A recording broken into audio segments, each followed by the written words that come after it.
Quelle stratégie pour l'opposition à l'occasion des législatives de 2018? Pour en parler, j'ai dans ce studio Peggy Ludovic Dagba, qui est le rédacteur en chef de Diaspora FM, la radio sœur de Eden Télévision, sur laquelle vous nous écoutez d'ailleurs en direct et en synchronisation. Merci d'être avec nous, Peggy Ludovic Dagba, bonjour. Bonjour à vous, James William Gagidi, chers amis téléspectateurs et auditeurs, bonjour. Merci de m'avoir invité. Avec vous, nous allons donc parler de cette stratégie de l'opposition. Vous le savez très bien, la loi désormais impose les grands regroupements.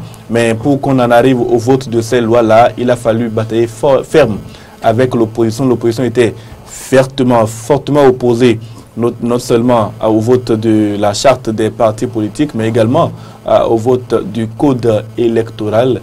Aujourd'hui, l'opposition est-elle obligée de composer avec une stratégie qu'elle n'a jamais voulu en réalité utiliser? Non, vous savez très bien que la politique impose ses règles.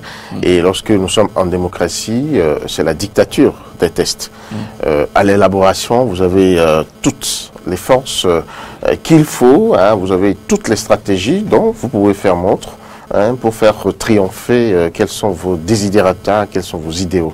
Et lorsque vous n'y arrivez pas, faute de nombre, c'est que vous devez donc de vous soumettre à la loi de la majorité ayant donc voté, obtenu donc le vote de ces différentes lois dont vous parlez. L'opposition a aujourd'hui le grand rôle à jouer, tout simplement parce que même étant numériquement faible à l'Assemblée nationale, parce qu'il faut le dire, la minorité parlementaire tourne autour de 20 ou 21, on peut même dire 18 parce qu'il y a eu des défections.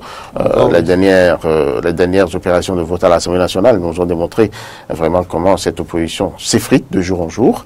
Donc aujourd'hui, leur challenge est plus fort. Ils se doivent vraiment, comment dirais-je, de retourner en eux et d'essayer d'élaborer de grandes stratégies pour venir vraiment à bout des stratégies qui sont en face. Parce que, vous le savez très bien, hein, le pouvoir en place fait montre, j'allais dire, de plusieurs stratégies. On ne dort pas. Il y a plus de week-end aujourd'hui sans qu'on assiste à des regroupements, à la naissance de regroupements, de mouvements, de coalitions, alors même qu'on parle de rassemblement avec la nouvelle charte des partis politiques.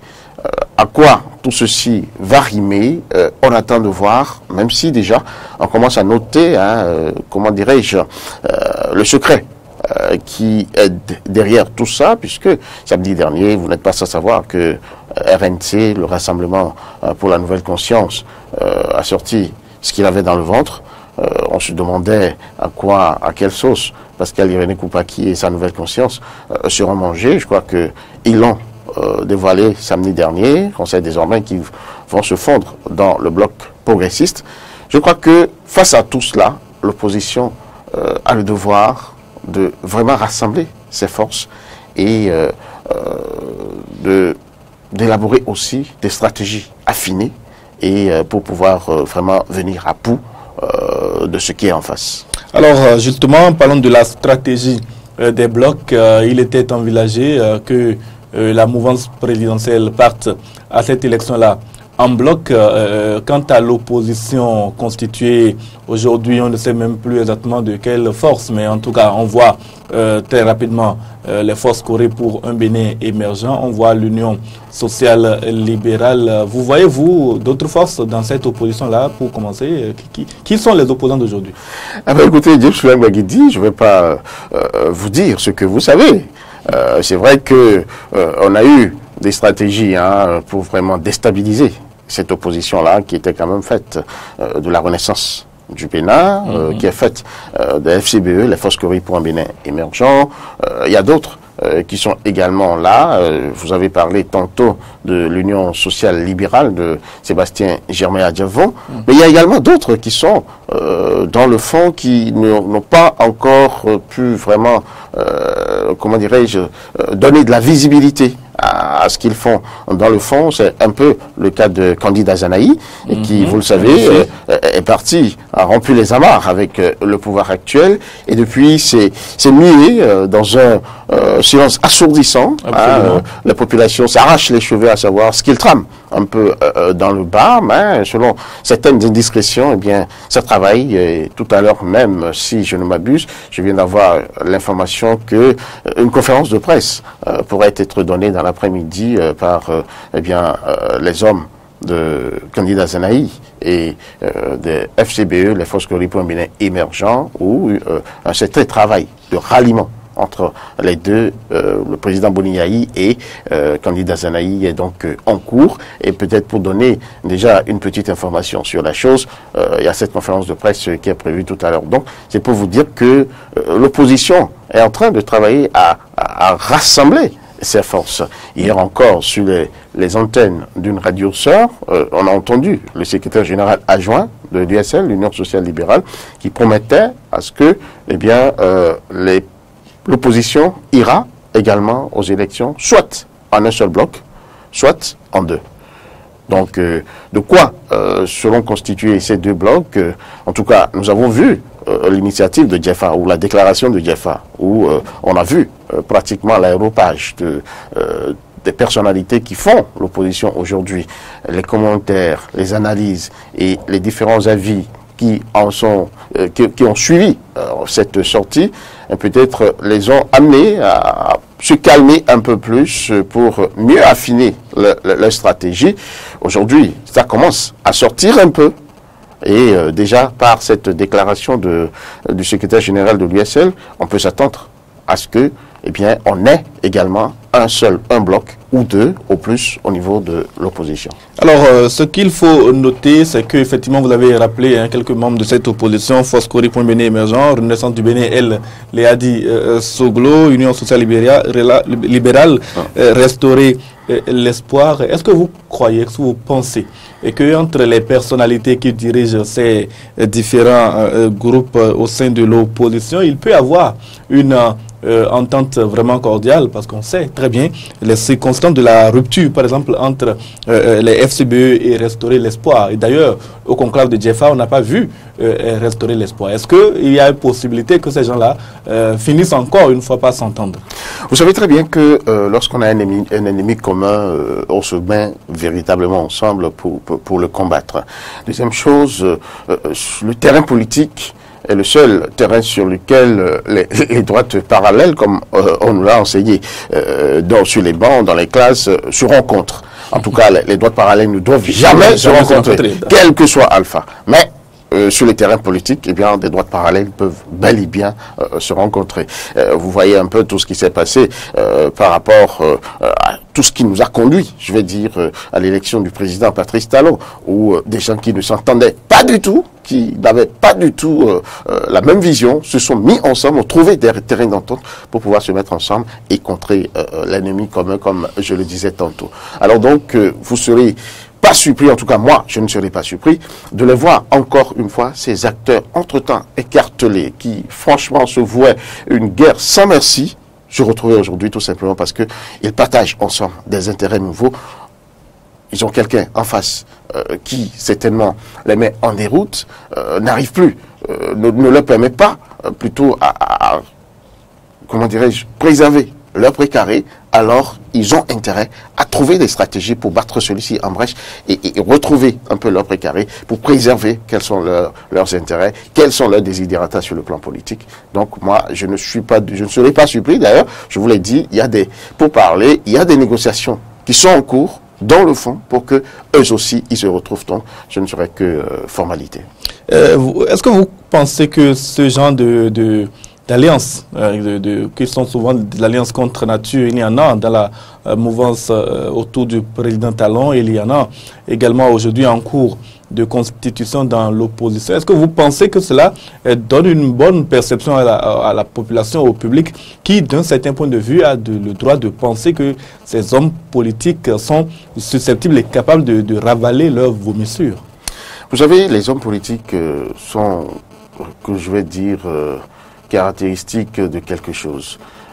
Au Bénin en particulier. Au Bénin en particulier, parce que on pense que sur le terrain politique, tout est possible. Et que tout est permis. Tout peut se faire et tout doit se faire. Alors qu'ailleurs, la politique, c'est quand même de l'élégance. La politique, c'est de la cohérence. La politique, c'est une vision qui est nourrie, qui est défendue, qui, ma foi, est tenue... ça peut même représenter une question de vie ou de mort. On peut mourir pour ses convictions. Ici au Bénin, je crois que il y a, comme on le disait un peu comme par hasard hier soir avec un ami, il y a ce qu'on appelle l'idéal théorique. Et il y a l'idéal pratique.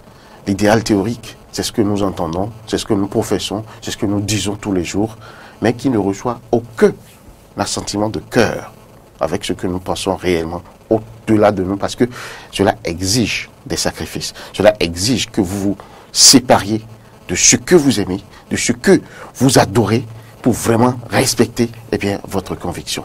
Et cela, malheureusement, au Bénin, ce n'est pas une réalité. Ça veut dire que vraiment, les populations, toutes les fois, seront flouées, parce qu'elles vont chaque fois y aller de cœur, y aller de leur profondeur, pour vraiment soutenir de manière vraiment indélébile, de manière solide, voilà, leur leader politique.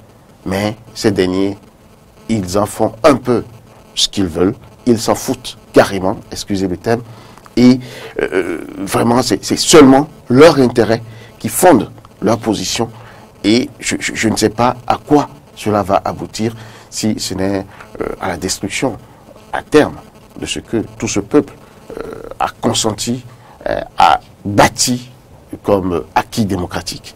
Ce qui franchement n'est pas du tout à encourager. Et moi, je pense qu'il faut que les jeunes puissent prendre leurs responsabilités et imposer. À un moment ou à un autre. Et c'est peut-être cela qui a motivé les députés à ne plus maintenir dans le code électoral, en tout cas dans le projet. La proposition au départ, elle comportait des dispositions contre la transhumance politique. Ces dispositions-là ont disparu dans le texte final. Est-ce que vous pensez que c'est la volonté des députés de se sentir toujours libres de faire alliance ou contre-alliance à tout moment qui les a amenés à renoncer à ces dispositions? Malheureusement, c'est l'impression qui se dégage de ce vote, en tout cas de ce code électoral, dernière mouture qui a été voté. On a comme l'impression que, parce que c'est nous qui sommes là, nous pouvons nous autoriser à faire tout ce que nous voulons, à faire tout ce qui nous passe par la tête, tout ce qui peut vraiment empêcher nos intérêts d'être sauvegardés, eh bien nous allons les enlever et seulement nos désidératas, ce que nous pensons, ce que nous voulons, eh bien notre désir personnel seul compte. C'est en définitive la lecture qu'on fait quand de ces genres de dispositions, eh bien, sont donc élargués du texte parce que on devait pouvoir quand même en arriver à bâtir des règles. Vous n'allez pas à l'Assemblée nationale sous une bannière et parce que vous arrivez à l'Assemblée nationale, il y a de nouveaux éléments qui entrent en jeu, tous les Kazakhs, et prendre votre liberté. C'est pas possible. Un parti politique reste quand même un ensemble, reste un creuset. C'est une maison, c'est une citadelle qu'il faut forcément préserver. Et lorsque vous n'êtes pas d'accord pour quelque chose, vous devez rester à l'intérieur et en parler. Et c'est ça qui permet vraiment de solidifier la maison. Ce n'est pas parce qu'on ne s'entend pas que forcément on va partir. Il faut se battre pour imposer, en tout cas ces idées, pour faire en sorte que ce soit vos idées qui triomphent. Les autres aussi sont là pour se battre. Ainsi de suite, nous allons finir par trouver la formule qui vraiment consolide le parti et permet aux partis politiques de grandir. Mais ce n'est pas en claquant vraiment la porte pour un oui ou pour un non, ou parce que peut-être vous avez suivi dans ce pays l'avènement de l'achat des députés. On l'a dit, c'était sous cap à un moment donné, mais après, eh bien, ça s'est révélé et sans gêne aucune, on plastronne et on le déclare à la face du monde. Écoutez, c'est mieux pour moi de me retrouver de l'autre côté parce que la mouvance présidentielle, qui généralement a plus de moyens, vient démarcher, et c'est tout à fait normal, c'est les règles démocratiques. Le pouvoir en place a forcément besoin d'une majorité pour pouvoir faire passer ces lois. Donc, c'est tout à fait normal, c'est dans, comment dirais-je, dans l'air du temps, on va dire, dans l'ordre normal des choses, que la mouvance présidentielle cherche à démarcher des députés. Mais alors, c'est votre éthique qui va vous permettre quand même hein, de vous soustraire à cela. C'est votre conviction et c'est la formation dont vous avez bénéficié qui vous permettra de vous dire, écoutez, vous avez peut-être ce qu'il faut pour peut-être aider le peuple, mais moi, je dois vous amener à faire ce que veut le peuple. En tout cas, aujourd'hui, l'opposition a subi beaucoup de pertes dans ce domaine-là et se retrouve dans une portion congrue. Mais est-ce que ce n'est pas finalement une chance pour cette opposition d'avoir aujourd'hui peu de leaders et donc de pouvoir constituer plus facilement des listes de candidatures pour les élections législatives à venir avec ces leaders-là qui sont présents à l'Assemblée nationale, tandis que du côté de la mouvance présidentielle, cela devient un véritable problème avec non seulement ceux qui sont députés et qui veulent le rester, mais également ceux qui sont dans l'ombre, ceux qui sont partisans du chef de l'État, ceux qui estiment avoir contribué à sa victoire mieux que les députés en place et qui souhaitent être positionnés à leur tour aujourd'hui. Donc, est-ce que être moins nombreux à briguer le poste de député aujourd'hui n'est pas une bonne chose pour l'opposition dans le cadre de la stratégie des blocs qui a désormais pris cours dans le pays? James Ouagbagui dit, je ne pense pas que l'opposition ait des éléments moins nombreux que la mouvance. Il y a peut-être que l'opposition a pris en compte la stratégie qu'il y a en face pour opposer la réponse. Moi, je pense, parce qu'il y a beaucoup qui sont peut-être aujourd'hui, comment dirais-je, dans le noir, qui préfèrent travailler dans l'ombre pour que, eh bien, le résultat à l'arrivée soit ce qu'il faut. Vous n'êtes pas sans savoir que, tel que les choses se passent aujourd'hui, ce n'est plus très facile pour les gens de venir devant les caméras, affirmer leurs convictions, faire leur profession de foi. Étant entendu que c'est des gens qui, certainement, ont des choses à se reprocher, parce qu'ils ont été quand même aux affaires. Ils ont géré les affaires publiques. Et vous savez très bien, ici au Bénin, ce n'est pas vraiment la règle, je vais dire... que de rendre compte, c'est ça? Voilà, la reddition de compte, mais déjà, je veux parler de l'efficience de la gestion, efficiente qui est la règle par ici. Pas du tout. On est souvent habitué à rentrer dans certaines dérives et qu'il ne fait pas bon d'aller défendre devant les caméras. Et vous n'êtes pas sans savoir non plus tout ce qui est fait pour traquer ceux qui, ma foi, se sont rendus coupables de mauvaise gestion, de détournement et autres. L'opposition a certainement des gens qui travaillent dans le fond, qui, quel que soit Alpha, en tout cas, vont faire face aux électeurs. Parce que avant d'être admis aujourd'hui à participer aux élections, il faut d'abord être un parti politique digne du nom, avec les représentations sur toute l'étendue du territoire national. Absolument. Ce n'est pas facile. Et il faudra, pour des partis politiques qui étaient beaucoup plus régionaux, familiaux, même confinés dans leur village, dans leur circonscription électorale, aujourd'hui, c'est toute l'étendue du territoire national qui doit être prise d'assaut. Donc cela appelle du travail, cela appelle des stratégies, cela appelle de la conviction et surtout les moyens. Les moyens qui, franchement, ne seront pas une mince affaire. Il faut avoir vraiment un butin pour pouvoir faire face à la chose. Moi, je prévois quand même une guerre des tranchées par rapport déjà à ces élections. À l'opposition? À l'opposition comme à la mouvance.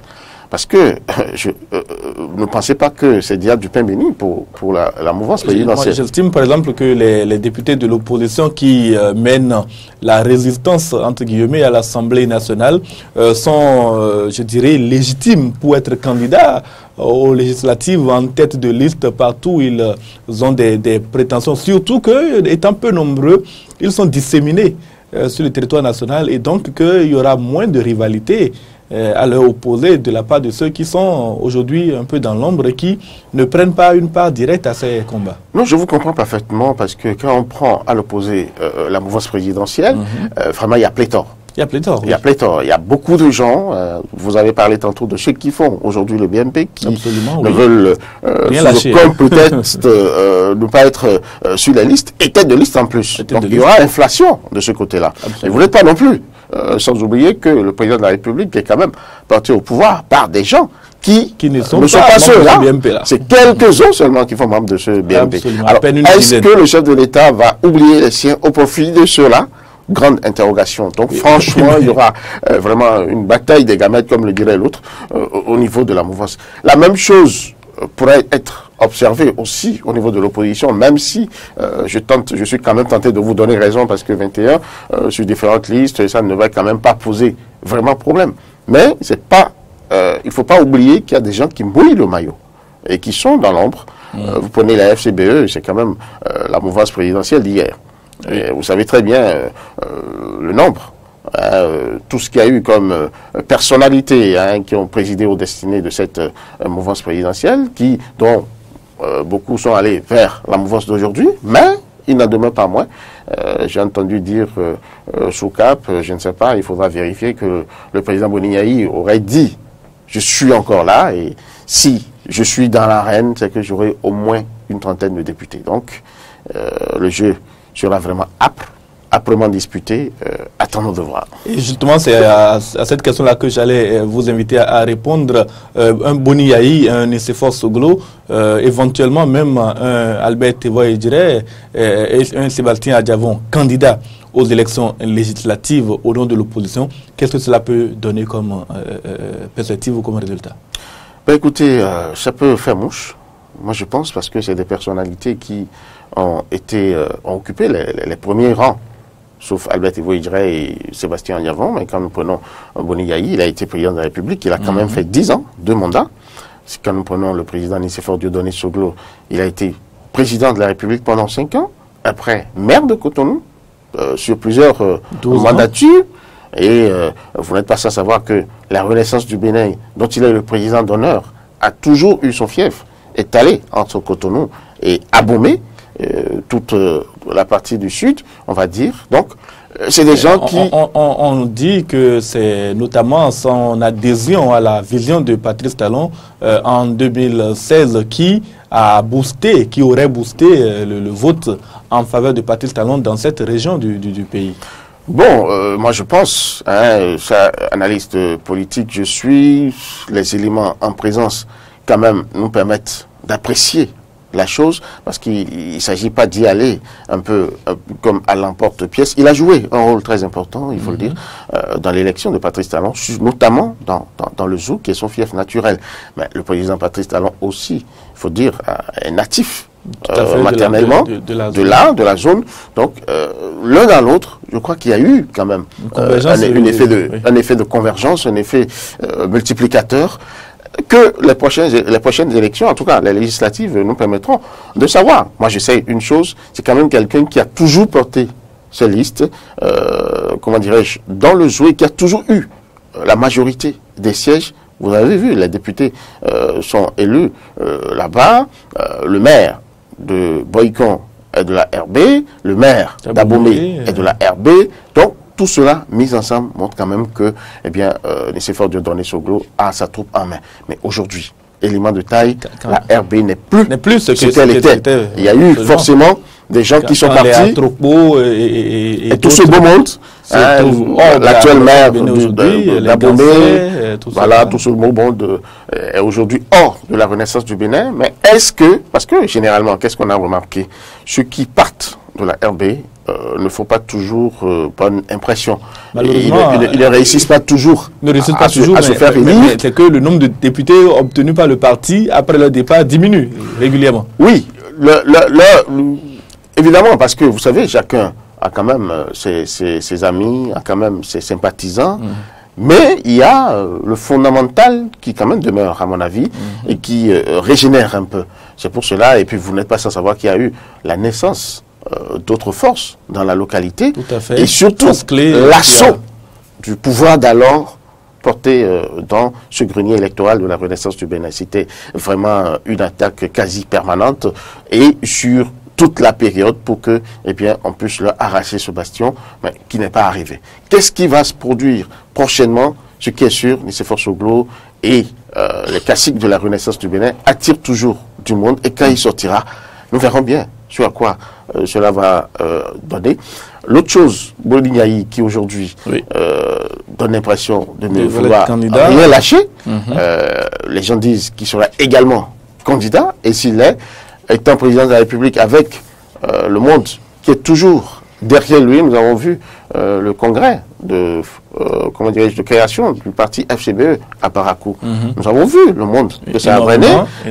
On a parlé, il y a eu des gens qui ont fait des commentaires et autres, mais il y a que, on continue quand même de noter l'activisme du président de l'ancien président Boni sur le terrain. Ce week-end ou la semaine écoulée, il était quand même avec Ablaï. Ça montre qu'il continue toujours de parcourir les chapelles et autres. C'est des gens, vraiment, s'ils se remettent ensemble sur une liste, ça risque quand même de faire moche.